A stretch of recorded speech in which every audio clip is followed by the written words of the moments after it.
नमस्कार दोस्तों, SGM education रे यूट्यूब चैनल पर आपका हार्दिक स्वागत है।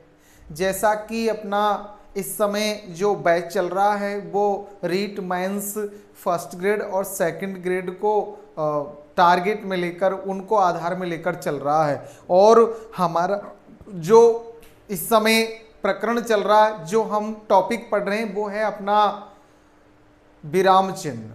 कौन सा टॉपिक पढ़ रहे हैं दोस्तों? विराम चिन्ह। ये व्याकरण का बहुत ही महत्वपूर्ण टॉपिक है। अपने इस टॉपिक से हर भर्ती परीक्षा में 2 से 3 प्रश्न पूछे जाते रहे हैं। तो दोस्तों, हमने विराम चिन्ह टॉपिक कल शुरू कर दिया था और कुछ विराम चिन्हों को हम कल की कक्षा में पढ़ चुके थे। अब उसी क्रम में अब जो आगे के विराम चिन्ह हैं वो आज की कक्षा में देखिए। तो देखिए, जैसा कि हम पढ़ चुके हैं, विराम का अर्थ है रुकना, ठहरना आदि। और विराम चिन्ह के भेदों को भी हमने विस्तृत पढ़ा था और ट्रिक से भी पढ़ा है। अब हमारा हर टॉपिक विस्तृत और ट्रिक दोनों के साथ हम पढ़ रहे हैं। तो देखिए, अपना आज का 8 विराम चिन्ह हम कल पढ़ लिए थे हमने। अब आज का अपना विराम चिन्ह है नवा अवतरण या उद्धरण विराम चिन्ह। दोस्तों, रीट भर्ती परीक्षा में अभी जस्ट जो आपके 24 जुलाई का फर्स्ट जो थर्ड शिफ्ट का पेपर था, उसी के तहत ये प्रश्न पूछा गया था अपने हिंदी में, जिसमें आपके एकल उद्धरण और पूर्ण विराम दोनों को साथ में दे रखा था। तो निश्चित ही इसका बोनस मिलना चाहिए, क्योंकि उसमें दोनों विराम चिन्ह दे रखे थे और क्लियर नहीं कर रखा था कि कौन से विराम चिन्ह को बताना है। तो ऑप्शन में आपके ये दोनों ही थे। देखिए, अब अपना आज का जो विराम चिन्ह हम पढ़ रहे हैं नवा, वो है अवतरण या उद्धरण विराम चिन्ह। अवतरण या उद्धरण विराम चिन्ह।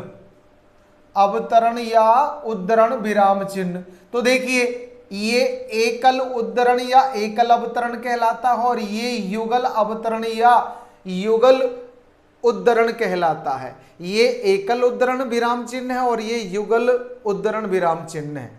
किसी शब्द विशेष अथवा पद विशेष, कोई भी शब्द विशेष हो या कोई भी पद विशेष हो या कोई वाक्यांश विशेष को रेखांकित करने के लिए एकल उद्धरण चिन्ह का अर्थात एकल उद्धरण विराम चिन्ह का प्रयोग किया जाता है।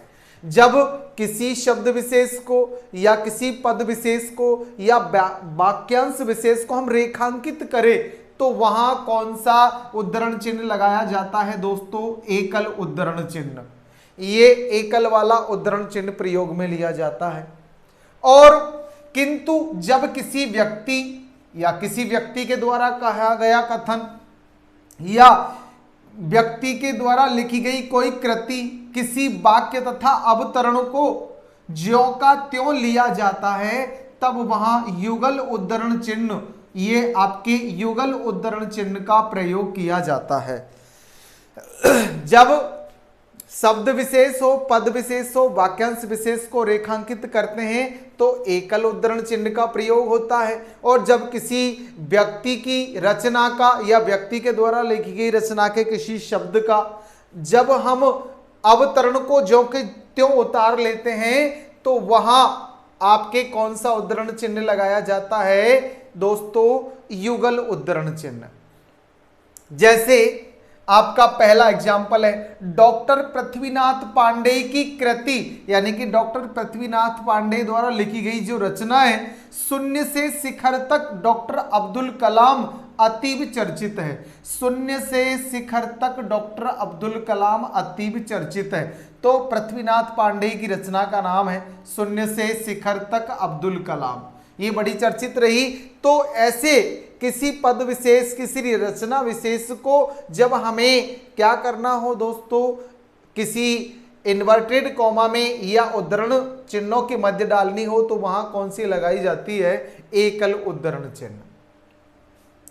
जब किसी रचना के किसी वाक्यांश को लिया जाता है तो वहां हम कौन सा युगल उद्धरण विराम चिन्ह का प्रयोग करते हैं। अनाभ्यासे विषम शास्त्रम, बिना अभ्यास के शास्त्र विष के समान है। तो यहां जैसे कि ये ऋग्वेद आदि में लिखा हुआ, या हम कहे मुंशी प्रेमचंद ने कहा था कि साहित्य का उद्देश्य केवल मनोरंजन नहीं है, साहित्य का उद्देश्य सामाजिक सौदेश्यता है। तो यहां मुंशी प्रेमचंद द्वारा कही गई बात को अगर हम इन्वर्टेड कॉमा में डालेंगे या उद्धरण चिन्हों में डालेंगे तो आपके युगल उद्धरण चिन्ह प्रयोग में लिए जाएंगे। तो इस प्रकार आपके एकल अवतरण या उद्धरण चिन्ह या युगल अवतरण व उद्धरण चिन्हों का प्रयोग किया जाता है दोस्तों। इसी क्रम में अपना दूसरा विराम चिन्ह है लोप विराम या वर्जन विराम चिन्ह। लोप विराम या वर्जन विराम चिन्ह, जब हमें किसी रचना में जब किसी वाक्य में कुछ भाग लुप्त करना हो तब वहां इस विराम चिन्ह का प्रयोग किया जाता है या होता है। जब कोई भी रचना है या कोई भी वाक्य है उसमें से कुछ भाग को हमें लुप्त करना है तो वहां या खाली स्थान वाले जो प्रश्नों में इस विराम चिन्ह का प्रयोग किया जाता है। जैसे झूठ, सरासर झूठ, आज देश का हर नेता है। जैसे कोई कहे कि आज देश का हर नेता ईमानदार है, तो ईमानदार शब्द के लिए हमने यहाँ लोप विराम चिन्ह का प्रयोग कर दिया है या कह सकते हैं कि खाली स्थान छोड़ दिया है।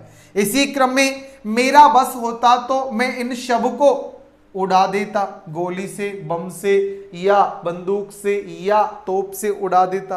तो इस क्रम में यहां हमने दोनों जगह यहां लोप विराम या वर्जन विराम चिन्ह का प्रयोग किया है। जब ऐसे किसी वाक्य से कुछ भाग लुप्त करना हो, वाक्य से कुछ भाग को हमें लुप्त रखना हो तो वहां आपके लोप विराम या वर्जन विराम चिन्ह का प्रयोग होता है दोस्तों।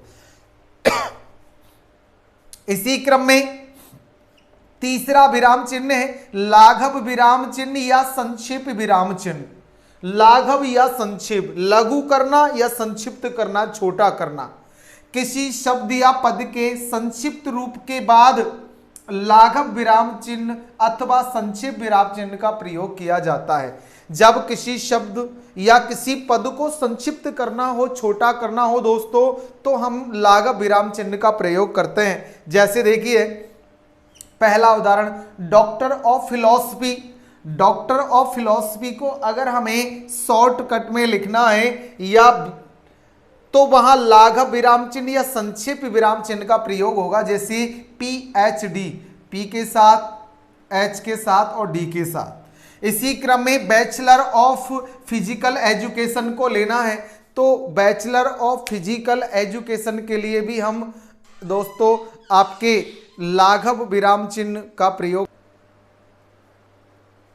तो दोस्तों हमने देखा कि जब लाघव विराम चिन्ह या संक्षेप विराम चिन्ह लगाया जाता है तो हम कोई भी शब्द है, कोई भी वाक्यांश है उसे संक्षिप्त या छोटा कर देते हैं। जैसे बैचलर ऑफ फिजिकल एजुकेशन का BPEd या B.Ed का बैचलर ऑफ एजुकेशन आदि हो जाता है। तो इसी प्रकार आप ये सभी देख सकते हैं।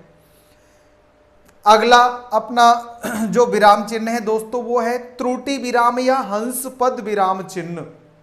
त्रुटि विराम चिन्ह या हंस पद विराम चिन्ह ये इस प्रकार लगाया जाता है जैसे हंस का पैर हो दोस्तों। यदि लेखन करते समय कोई शब्द या वाक्यांश लिखने में छूट जाए तो छूटे स्थान पर यह चिन्ह लगाकर ऊपर शब्द लिख देते हैं। जैसे आप कुछ लिख रहे हैं और लिखते समय आप कोई जरूरी बात भूल गए या लिखना कोई शब्दांश भूल गए तो उसके स्थान पर आप ये त्रुटि विराम चिन्ह या हंसपद विराम चिन्ह लगाकर ऊपर उस शब्द को लिख सकते हैं। जैसे मोहन को जाना था, अब कहाँ जाना वो भूल गए, जयपुर, दिल्ली, अजमेर जहां भी, तो मोहन को ये विराम चिन्ह लगाकर यानी हंसपद या त्रुटि विराम चिन्ह आपने ऊपर लिख दिया, अजमेर जाना था। भारत रत्न देश का सर्वोच्च सम्मान अब कैसा है तो आपने ये विराम चिन्ह लगाकर लिख दिया नागरिक सम्मान है। तो ये सही माना जाता है। जब आपसे गलती हो जाए, त्रुटि हो जाए, कोई शब्द या शब्दांश वाक्य में लिखना भूल जाओ तो त्रुटि विराम या हंसपद विराम चिन्ह लगाकर उसे इस तरह हम लिख सकते हैं। इसी क्रम में अपना अगला विराम चिन्ह है कोष्टक विराम चिन्ह। दोस्तों कोष्टक विराम चिन्ह देखिए, ये आपके बड़ा कोष्टक है। बड़ा कोष्टक जो आप जितने भी नाटक आदि देखते हो या अपने नाटक पढ़ते हो, तो अपने जो संस्कृत या हिंदी के नाटक है उनमें इस बड़े कोष्टक का प्रयोग किया जाता है। नाटक में जो वक्ता है आदि के लिए इन बड़े कोष्टकों का प्रयोग करते हैं, आगे उनका और प्रयोग होता है।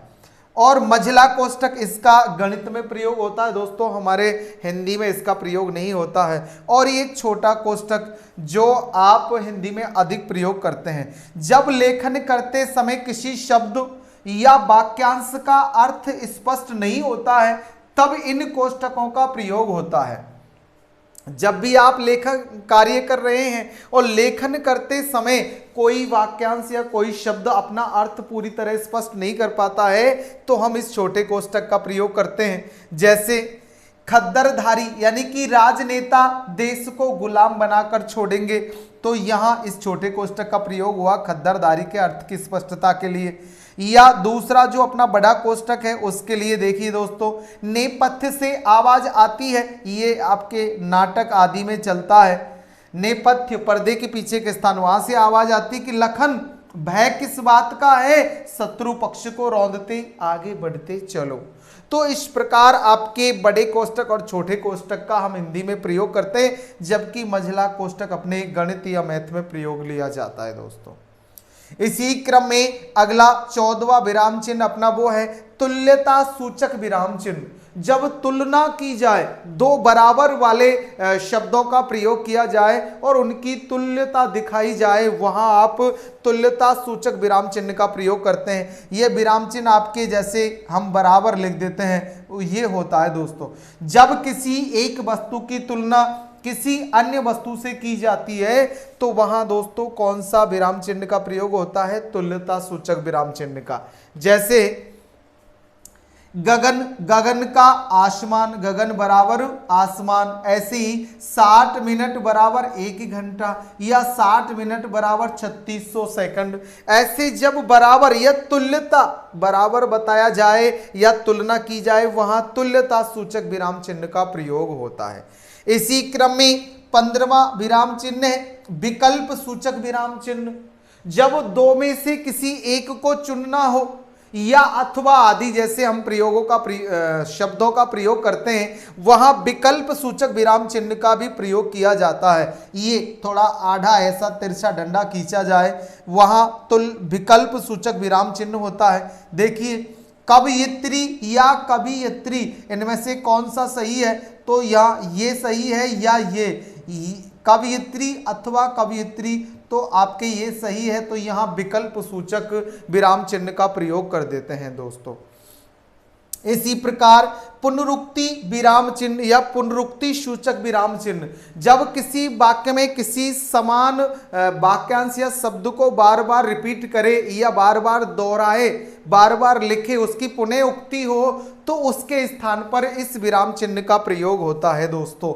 जैसे ये इस तरह आड़े छोटे छोटे दो डंडे लगा, जैसे श्रीमान मुनेश या गणेश, या आपके पुनरुक्ति विराम चिन्ह का प्रयोग कि श्रीमान राजेश सुरेश, या पुनरुक्ति विराम चिन्ह श्रीमान दिनेश महेश आदि शब्द।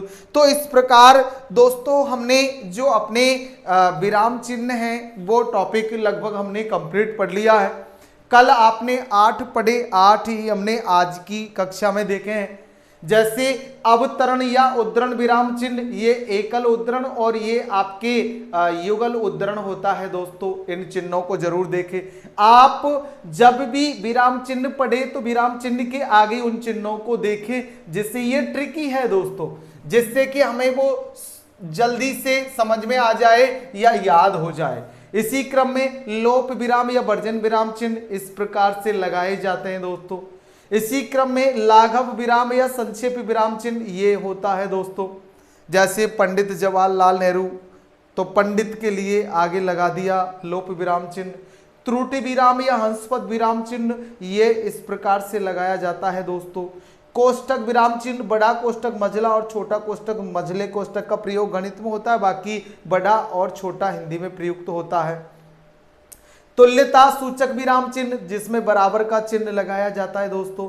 विकल्प सूचक चिन्ह, ये आपके आड़ा चिन्ह लगाकर दो में से एक को चुनने का भाव प्रकट किया जाता है। पुनरुक्ति विराम चिन्ह, जब आपको किसी शब्दांश या वाक्य को बार बार रिपीट करना हो, पुनः उक्ति करनी है, तो उसके स्थान पर इन चिन्हों का प्रयोग कर देते हैं। तो दोस्तों इस प्रकार हमने टोटल अब तक 16 विराम चिन्ह पढ़े जो कि हमारे हिंदी में मुख्य रूप से प्रयोग में लिए जाते हैं। आप भी सभी को कल की कक्षा और आज की कक्षा को पूर्ण रूप से देखें, अच्छा पढ़े, और कोई समस्या है तो कमेंट से बताएं और समस्या का समाधान पाएं। अपने मित्रों को, अपने दोस्तों को लाइक शेयर सब्सक्राइब करने के लिए प्रेरित करें और आप भी लाइक शेयर सब्सक्राइब जरूर करें। और दोस्तों अपनी परीक्षा को ध्यान में लेकर अच्छा पढ़े और आगे बढ़े। धन्यवाद।